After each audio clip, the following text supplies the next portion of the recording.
Not So Live from Asteroid G, going to the store and buying all the sour Skittles. I'm your host, Mike Finkelstein.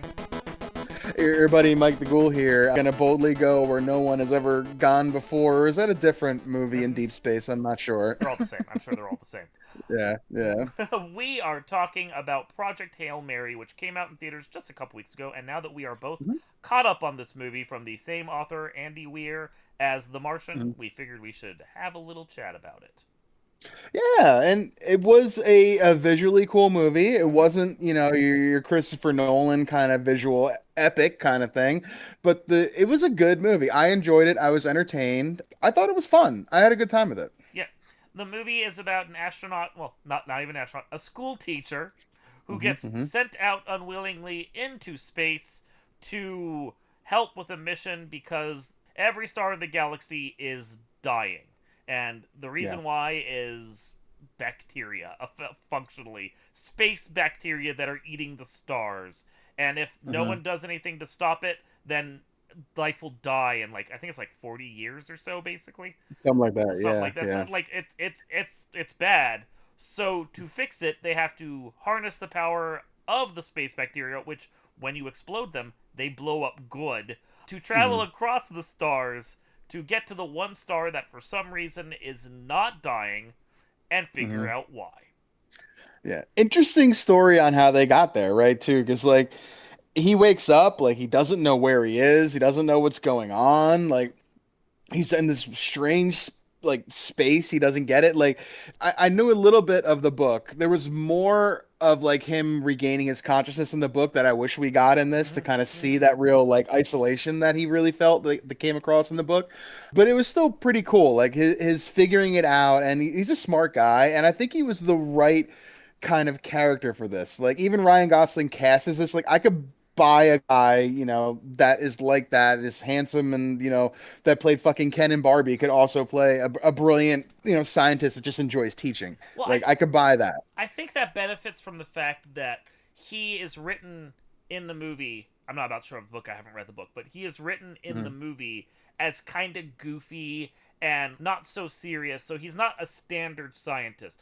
I don't think I'd buy Ryan Gosling playing like a nuclear physicist who's like really Yeah. straight laced. But Hmm. this guy who has some interesting ideas and kind of goofs his way into science, but who mostly works as a school teacher, I'd buy Ryan Gosling as that. I can see him in that role. Exactly. I thought it was cast very well. We talked about another movie recently where the casting just felt off, with who the character was. This one felt like they got it right. It was the new Blade Runner, like how he didn't feel right in this role, but he felt good in this one. I mean, I liked him in the new Blade Runner, but he was definitely playing against type for who he was. Mhm. Before we continue, we do want to pause real quick and give a recognition to this week's sponsor, Cyberdyne Systems. Cyberdyne Systems building the future tomorrow, today. Thank you guys. I think what gets most people interested in this movie isn't necessarily the science, which is sad because I was interested in the science. Yeah. But it is The definitely science was cool. the It was science was very cool. cool. What gets most people hooked on this movie is Rocky, the Yes. alien that he like Ryan Gosling's character meets when they're out in space at Tau Ceti, I think is what it was. That's the Yes. star in the planet that isn't dying, and Rocky is a fantastically done like puppet creation of a silicon-based rock alien. And the Hmm. movie gets a lot of material out of the interactions between Ryan Gosling and Rocky and just their Hmm. dynamic and like it becomes a buddy cop movie almost a buddy science movie uh, Yeah. Yeah. that helps to drive the whole story, which is great. I really like that. And I think that's what they definitely focus the story on, especially in the cut of the movie that we got here. I think, from what I understand, the original cut of the movie is like 4 hours, and they had to cut down a lot, which makes sense Yeah. because there's Yeah. a lot of what you said that him waking up in the movie and probably all of him sciencing the shit out of things, to use the Martian Hmm. term. Hmm. That feels like it kind of ended up on the cutting room floor here.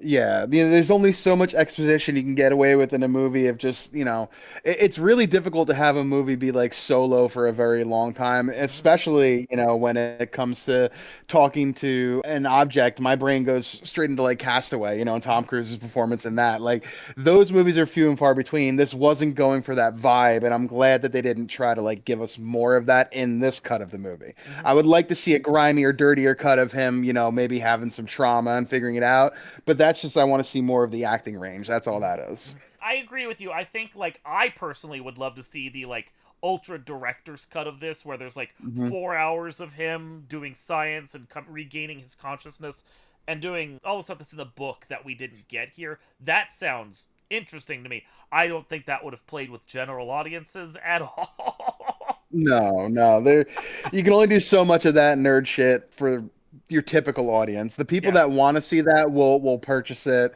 and seek it out. Like, you just put it out and your audience will find it.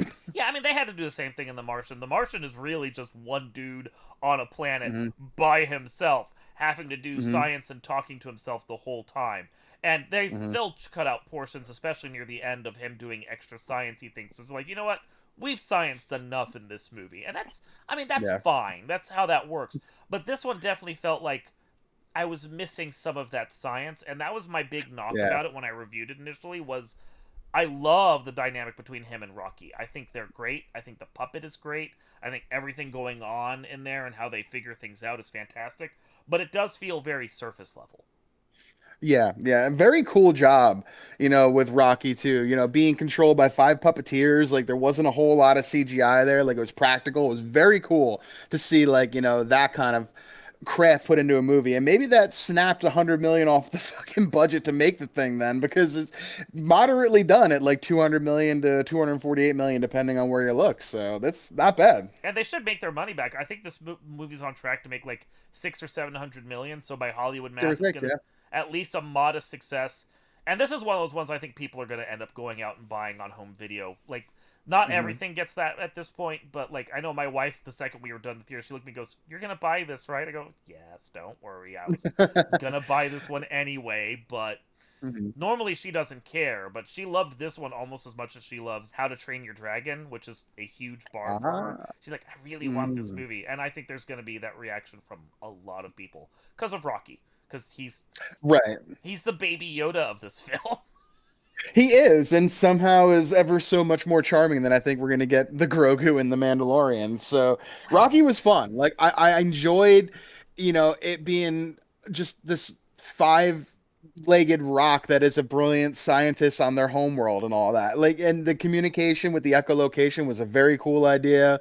It was just really, the dynamic between the two of them was super, super cool. It was a real, like you said, buddy cop kind of thing, but not like good cop, bad cop. It was very like Starsky and Hutch Hmm. kind of, almost, I think, is the vibe I got from it. So it was very cool with much smarter Starsky and Hutches, but you get what I'm saying there. Much smarter. Although I did love that sequence where they're throwing objects back at each other, and like they throw the first one, it goes too fast, and then they throw the next one much slower, and he looks and he goes, he thinks I'm an idiot. Like, which fair. Yeah, fair, fair. Humor transcends language and transcends species, right? Yup. No, that was like there was a lot to like in this one. It's a hard Hmm. movie to discuss without spoiling too much, and obviously the movie's still fairly fresh. But we've Right, right, covered much right. as we can. But I do like the way it's structured with him out in space when we start, and then we go cut back to his times on Earth beforehand, so we can see the build up to him getting out Hmm. there and the twists and turns there, and some of the interactions he has as he does his science thing on Earth. He's a very goofy character, and that section sells it well. But we also get to see some buddy dynamic when he's like working with that security agent who's like, "I have an unlimited budget. What do you want?" And they're just Yeah. doing things like the two of them working together was fun and gives you that taste of what was eventually to come with him working with Rocky. Yeah, yeah, definitely. You Hmm. definitely got that feel for sure. And it was a good dynamic between the two of them. And Ryan Gosling, he's just a likable guy. He is. And he is not, in any recent movie that I can think of, not at least given his all effort as Oh yeah. him as an actor. Even the movies that haven't been great, like, he's been good. So he's quietly raising the bar, I think, on my expectations for him. He's been very impressive for quite a long time, but he just Hmm. continues to get better with age. I think he's like maybe one of the next, like, Tom Cruises that we grew up watching. Like, we'll see him acting into his 60s and still, like, killing it Yeah. to a degree. And I haven't heard anything bad about him, which makes him a better actor than some of the guys that we've discussed here on the past. Tom Yeah. Cruise has his sins, and we're obviously never going to touch the likes of like Kevin Spacey at this point. I don't want Ryan Yeah. Gosling to come out as another Spacey. I want him to be a nice guy into his Yeah. 70s, you know? Exactly, exactly. Like, I could take him even being like, a Jack Nicholson type that just like got really weird in his old age, but you still love him for what he was, but stays out of the spotlight just enough where you remember. Like, let's hope he doesn't turn into that, but don't turn out to have, a disk drive nobody wants to see. Right? Yeah, I'm perfectly okay with Ryan Gosling turning 80 and then just going and wandering around his 500 room mansion by himself into his golden Mhm. years. That is fine so long as he remains a good guy.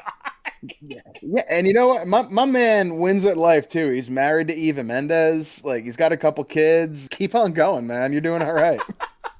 But no, like I did enjoy this movie. I can actually, I'm a huge fan of The Martian, so I read that book and I watched that Mhm. movie, and I thought those were great. I know there's a book that comes out between these two, that one that was called Artemis, and that one was pretty well critically panned. But I think they were gonna make a movie based on it, and then that one's been in development hell since the novel came out. I can kind of see why they went with this one first instead, because if Artemis is as weird of a book as everyone has said it is, it definitely wouldn't be as commercially interesting. You might get audiences into see Artemis now just because of the fact that they liked Project Hail Mary. Quite possibly, yeah. And Artemis is a real life thing right now, as our astronauts are out there, True, in the different Artemis, Artemis but yeah, too. yeah, different Yeah, one, but coming sure, back, coming back. sure. So I'm very excited for that landing tomorrow. That should be. I'm actually gonna watch. I didn't even. I feel like not the tangent off, but while we're talking about space, like I feel like that should have been more of a thing in the lead up. Like, where the fuck are we right now? That like we're actually going back to the moon and doing a circle loop about it, and I hear about it like the day of the launch. Like there was nothing leading up to this. Like Jesus. My wife was interested in it. She's been following it the whole time. I, Mhm. I people in space. That's cool. I don't need to watch it. I'm not directly involved, so I mean, It's just cool to see. It's cool to see. Like they're looking to build a base on the moon and go to that's very Mars and all cool. that It's other very random cool. shit. It's stuff that you saw in movies that we've seen a billion times that like maybe we're actually going to see in real life, which could be kind of neat. Let's just hope the stars don't decide to start dying and eating themselves, and otherwise we're definitely fucked. I don't know. I guess I have a different perspective. Like, I like science fiction, but I have a different perspective on like local space because my dad Hmm. used to work in the Navy space program, so he put up Oh, satellites that he couldn't talk about because they were all classified. We just knew he was right. putting them up there. But like when you have a dad who's like, yeah, I was talking with the admiral when we were putting this one up, and as the rocket launches in the sky, I look at him and go, yeah, you're never getting that one back. Just like like, I mean, he's right. You're Oh, never getting it back. yeah. That's kind of the point. But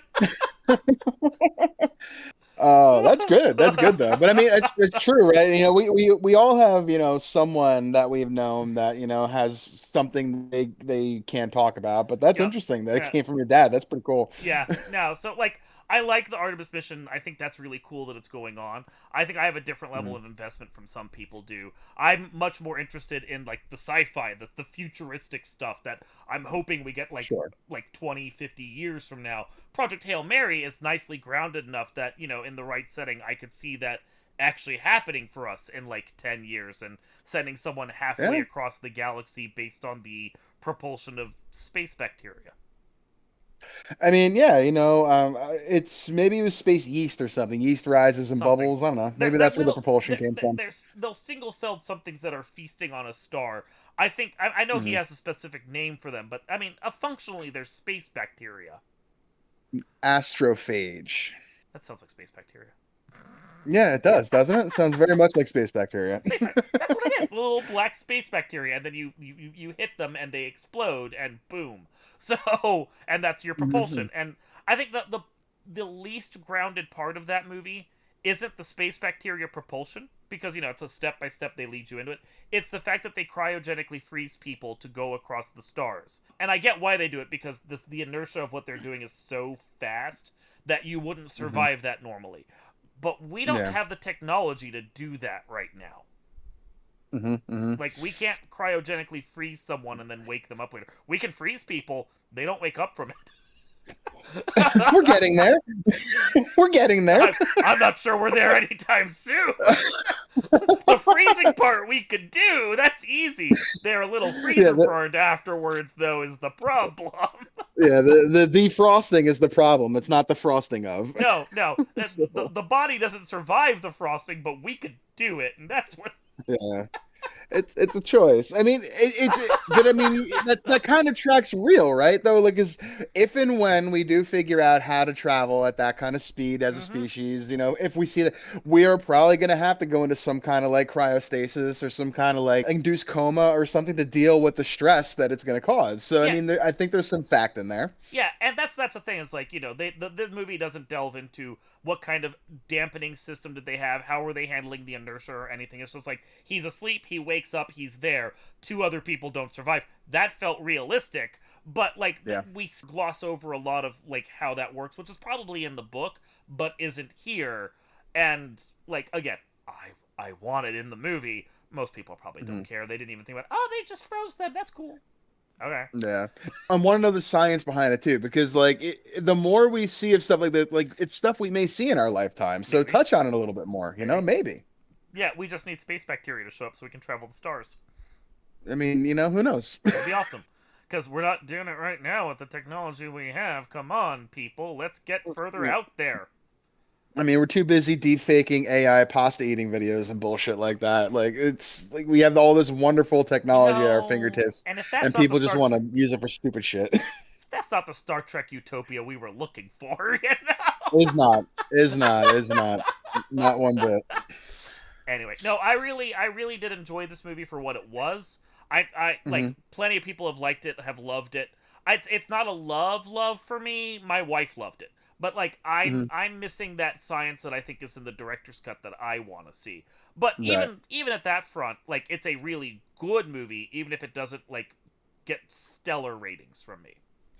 I agree. I think this is a solid like B minus movie. The director's cut like might push it up to like a B plus A minus kind of area if we get more of the science, more Yes. story in some kind, and they Yes. make it interesting rather than just tack on, just to tack on. But it was a good movie. We've seen some shit movies lately. Like this was one that like not much is worth the price of admission anymore. I paid to see this movie and I didn't regret it. I'll leave it No. at that. Yeah, no, it was good for what it was. I enjoyed it. It's a solid 2.5 hours that entertains straight throughout, and you do get a good buddy experience between Ryan Gosling's character and Little Rocky, and I liked that. And it will probably be a better dynamic than we get in The Mandalorian and Grogu.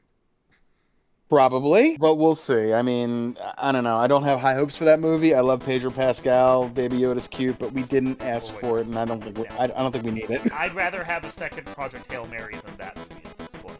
Yeah, I'd be on board with that. Show me the trip back. After teaching all the children over there and all that. Like, it could be pretty cool. Like, what did they teach him that he could bring back? Extend the story a bit. It'd be interesting. Yep. This has been Not So Live from Asteroid G, flying to another alien's planet and going, Adrian! I'm your host, Mike Finkelstein.